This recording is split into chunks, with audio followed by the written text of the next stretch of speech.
Hey guys, welcome back to Anthony's Tennis Hub. My name's Anthony Hirsch, and Jannik Sinner just won an ATP title in Rotterdam against Alex De Minaur, 7-5, 6-4, 2 hours and 5 minutes, which is very long for the scoreline. There were so many marathon games. The shot making and the rallying in this match I thought were fantastic, and I thought it was one of the better ATP 250 or ATP 500 finals we might see throughout the year, to be honest. I felt like maybe Sinner didn't play his absolute best match, but I felt like he was still playing at a fantastic level. And De Minaur absolutely had to play one of his best matches to match him, and he was matching him for most of the match.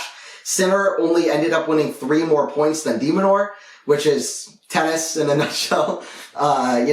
The fact that you can win in straight sets 7-5, 6-4 and you've only won 3 more points is crazy. But anyway, Sinner, he's won in Australian Open, he's won Vienna, he's won Beijing, now he's won Rotterdam, he won the Davis Cup. He's in such a great streak of form. He beat Djokovic at ATP Finals. 32 of his last 34 matches won. He's won 15 consecutive, 12-0 to start the year. He's 7-0 against Alex De Minaur, 15-1 in sets against Alex De Minaur. In their head-to-head, he's 12 wins versus top 10 in his last 35 or so matches, 10 of 11 versus top 5, and won 10 of his last 11 matches versus top 5. Djokovic match at ATP Finals, and the final being the one exception. 8 wins versus top 3. Sinner is top 3. He's world number 3, and I want to get into the match and the final and kind of how it happened. But before I want to get into it, something that I've been kind of saying throughout the week is Sinner tied up Alcaraz's finals record. They have the exact same record in finals. 12-4, 12 titles, 4 runner-ups. The specifics are very different.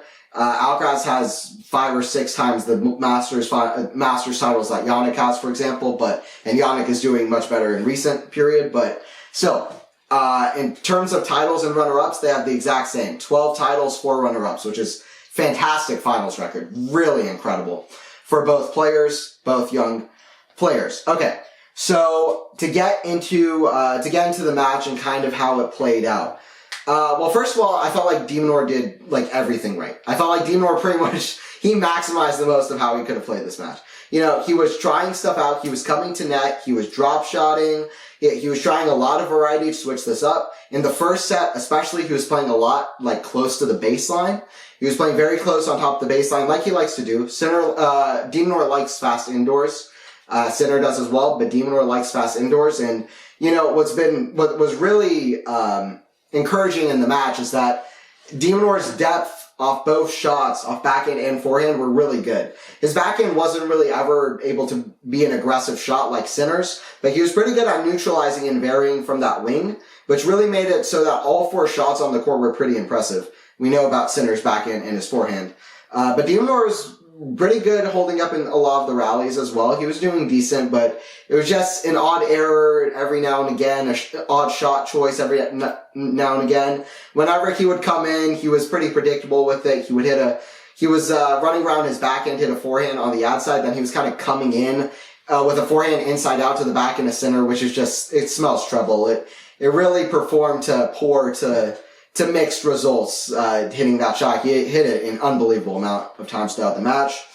And he was serving very well, De Minaur, actually, as well. He had 11 aces to Sinner's 4 aces. He was serving well throughout the match. I mean, at one point towards the start of the match, his serve stats were very, very impressive.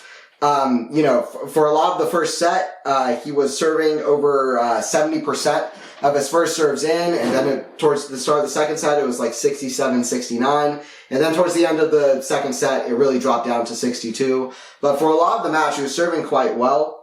Was Alex De Minaur. He won 62% of his first serve points. But Jannik, with his serve now, has won 78% of his first serve points.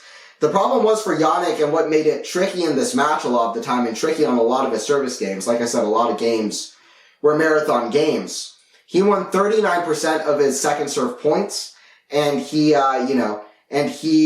was only able to make 56% of first serves into the court, which is just not going to be good enough at all. That's not good enough from Sinner. Even though the first serve is working, he now has the pinpoint serve that's getting a lot of pace, a lot of precision. For the most part, not getting the first serve in enough, which is a problem I've seen for Jannik. That's something that can still improve, is the first serve percentage. When he was making it, it was very very good though. So going into the match and what actually happened in the match. So 5-4 in the first set, 5-4 game. There were a bunch of set points for Jannik. Marathon game, one of the most long marathon games of the match.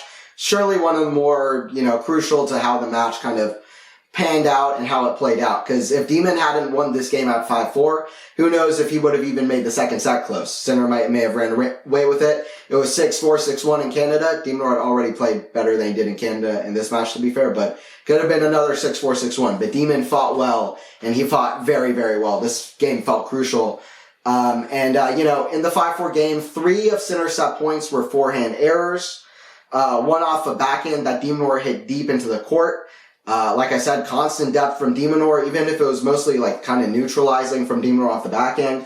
Constant depth off both, which I feel like it's really lifted his game. The speed has always been there, but the defense, I don't know if it's always been quite effective enough and quite aggressive enough, getting deep enough and being able to do defense to offense and work himself back into the points. I don't know if that has always been there for him, especially off forehand now. He can play very aggressive, find the defense to offense, and still get the effective, consistent depth of his shots, which I think is very, very good. And he likes fast indoor courts because, listen, a guy like Alex De Minaur, a guy like Leighton Hewitt, these kind of guys, they can like fast courts actually because it kind of, it fills in the holes in their game where the defense can sometimes be easy pickings on a fast indoor courts, Their defense can actually, have a lot of pace moving through the court. Why Medvedev likes faster courts as well sometimes. So I think that De Minaur actually likes these courts, and he was getting constant depth off the shots. Another one was a neutral +1 forehand that Sinner missed long. Like I said, it wasn't his top best day, Jannik. Another in a rally with De Minaur attacking on top of the baseline off the forehand. Sinner hits a forehand, another forehand error long, and the other was a neutral backhand error into the net. It was a negative winners to errors ratio, I should say, for both in the first set.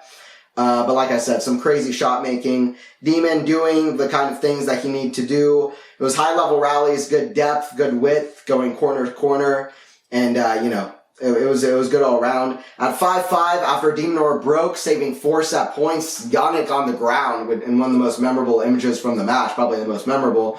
He was on the ground laying on his back for about 5 seconds after De Minaur broke him, and he's like, wow, this is the best match that Alex De Minaur has played against me. It probably is by far the best match that De Minaur ever played against Sinner. I don't think the scoreline really paints the picture. It was very, very tight and very exciting of a match, I think. And at 5-5, it started with a backhand pass from Jannik on a slide.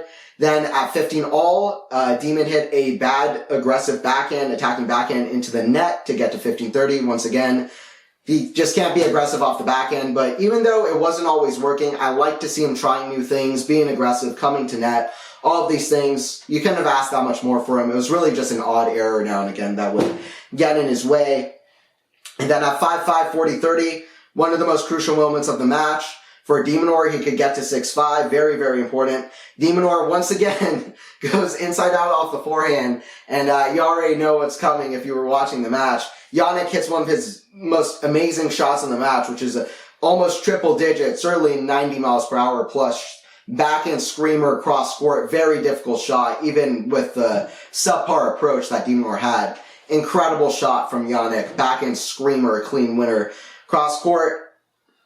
And, you just saw it coming. Jannik was kind of behind the court. He was just, De Minaur was attacking. Jannik just kind of scooped up a forehand on defense. He's like, waiting, show me what you got. Demon hit the forehand side out. Jannik's like, I'm sorry, man, I'm too good. And maybe Jannik is too good. At deuce, Jannik, huge forehand return, draws a Demon error. Then the turning point with an easy Demon backhand error long at deuce. And then at break point, Jannik on a full slide for another backhand passing shot, his third of the game. But this time, De Minaur has an easy forehand volley to hit on this backhand passing shot. Very nervy shot choice. Tennis is like chess played at, 100 miles per hour. Ball's in the air. It's coming with a lot of pace. He still has to make that volley. He's not that comfortable at net. Jannik is so fast and good at defense. He's like, maybe it's going out. And it really looked like he had the height on the ball, the pace of shot that really could go out. But it at all wasn't clear whatsoever. He should hit this volley. In hindsight, with 20/20 hindsight, you should hit this volley because you have a good volley there. And you don't want to leave it. Well, Demon leaves it, and he watches it fall splat on the baseline, and it's 6-5 for Jannik, and that's the turning point of the match. And, it's just, that's the kind of thing that can happen. De Minaur didn't give up, though. He played a fantastic match throughout. He fought well throughout the match.